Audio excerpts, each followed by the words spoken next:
Assalamualaikum warahmatullahi wabarakatuh. Perkenalkan, saya Nada Kurnia Hakim dengan NIM 1948201055. Saya akan menjelaskan materi tentang sulfonamida, antihistamin, dan barbituran. Yang pertama yaitu sulfonamida. Sulfonamid merupakan golongan obat-obatan yang memiliki gugus fungsi sulfonamid. Golongan obatan ini memiliki sifat antimikroba dan non-antimikroba. Non-antimikroba seperti sultiam atau antikonvulsan, sulfonilurea atau antidiabetik, dan metalazon atau diuretik. Sejarah singkat sulfonamida. Sulfonamid ditemukan oleh Domecq pada tahun 1932. Ia menemukan prontosil atau disebut dengan zat warna azo yang efektif terhadap infeksi bakteri. Prontosil adalah obat antibakteri dari kelompok sulfonamid. Sifat fisik dari sulfonamid. Yang pertama, zat berupa padat, berbentuk kristal. Yang kedua, berwarna putih. 3, tidak berasa atau pahit. 4, tidak berbau. 5, tidak higroskopis. Kelarutannya, yang pertama, tidak larut dalam air dingin, larut dalam air panas. 2, mudah larut dalam asam. 3, larut dalam aseton dan alkohol. 4, larut dalam alkali hidroksida. 5, tidak larut dalam eter dan CHCl3. Sifat kimia dari sulfonamida yaitu yang pertama, amfoter, yang kedua, asam lemah. Amfoter merujuk pada zat yang dapat bereaksi sebagai asam atau basa. Contohnya seperti asam amino, protein, air, dan beberapa macam logam. Sifat kimia dari sulfonamida yaitu yang pertama, amfoter, yang kedua, asam lemah. Amfoter merujuk pada zat yang dapat bereaksi sebagai asam atau basa. Contohnya seperti asam amino, protein, air, dan beberapa macam logam. Selanjutnya, klasifikasi sulfonamida. Sulfonamida terbagi menjadi 3 macam. Yang pertama, oral, tidak dapat diserap, seperti sulfasolazid. Yang kedua, topikal seperti sulfat setamid, mafenid, asetat, dan ag-sulfadiazin. Yang ketiga, oral dapat diserap seperti sulfamethoxazole dan sulfadiazin. Resistensi sulfonamida terjadi mutasi yang menyebabkan produksi berlebihan PABA, produksi enzim pembentuk asam folat dengan afinitas sulfonamida rendah menjadi dihidropteroat, sintesis dengan afinitas sering disandi oleh plasmid dipindahkan dan menyebar cepat serta luas, dan mengganggu permeabilitas terhadap sulfonamida. Yang kedua, antihistamin.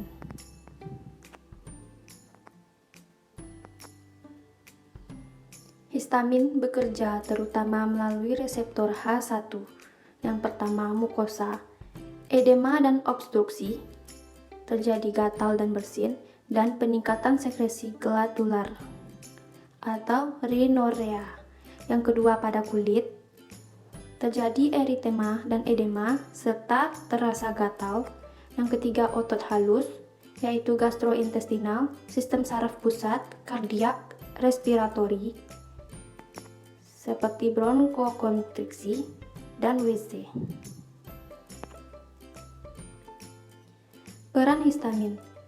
Selain membantu sistem kekebalan tubuh melawan infeksi, histamin juga berperan dalam mendukung beberapa fungsi tubuh, yaitu sebagai komponen asam lambung untuk membantu proses pencernaan, serta menjadi zat kimia yang berfungsi untuk menjalankan fungsi otak, atau disebut dengan neurotransmitter.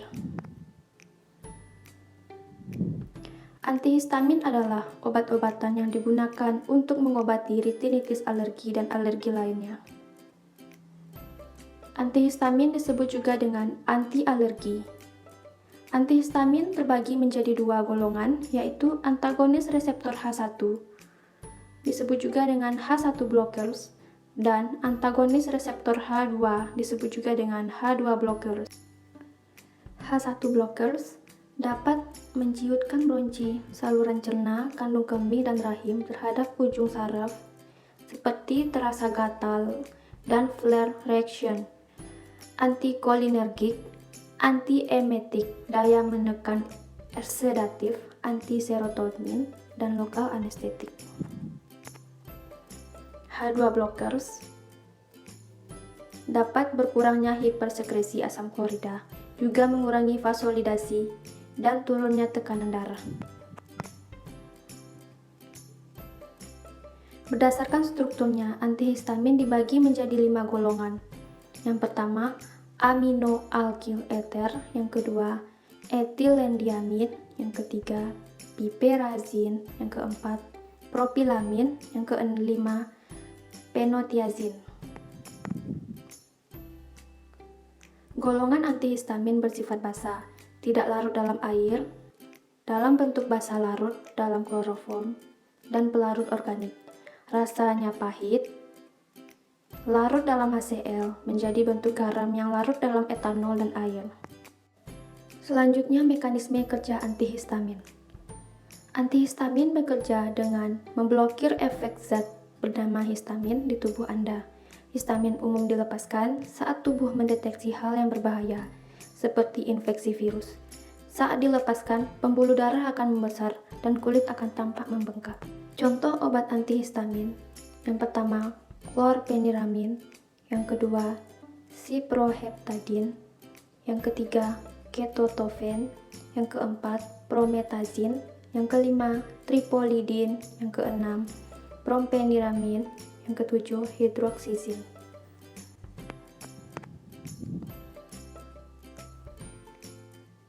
Selain yang tadi, ada juga contoh antihistamin seperti cetirizin, loratadin, astemizole, desloratadin, fexofenadin, dan lain sebagainya. Yang ketiga, barbiturat.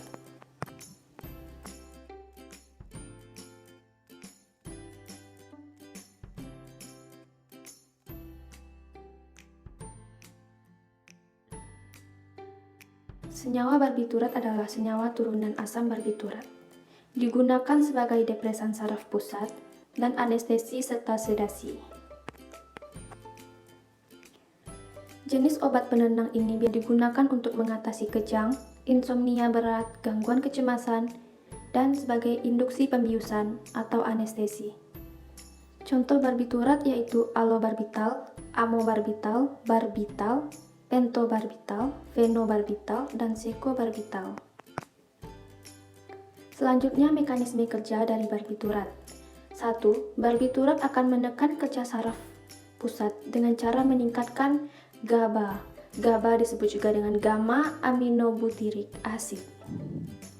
GABA adalah zat kimia yang berfungsi menghambat hantaran sinyal di otak. Selanjutnya, cara kerja ini akan memberikan efek tenang, mengantuk, relaksasi otot, serta menurunkan tekanan darah dan denyut jantung. Sifat umum dari barbiturat. 1. Sukar larut dalam air, kecuali garam, bereaksi asam lemah. 2. Ada dalam dua bentuk. Yang pertama bentuk keto, tak larut dalam air, dan bentuk enol larut dalam air. 3. Bentuk keto larut dalam pelarut CHCl3, eter, etila asetat. 4. Garam Na dalam larutan mudah terhidrolisasi menjadi barbital yang mengendap dan CO2 atau ureum. 5. Dapat menyublim, tergantung pada tekanan, suhu, jarak, dan sublimasinya. Sekian penjelasan singkat dari saya. Terima kasih bagi penonton yang sudah mau mendengarkan dengan baik. Assalamualaikum.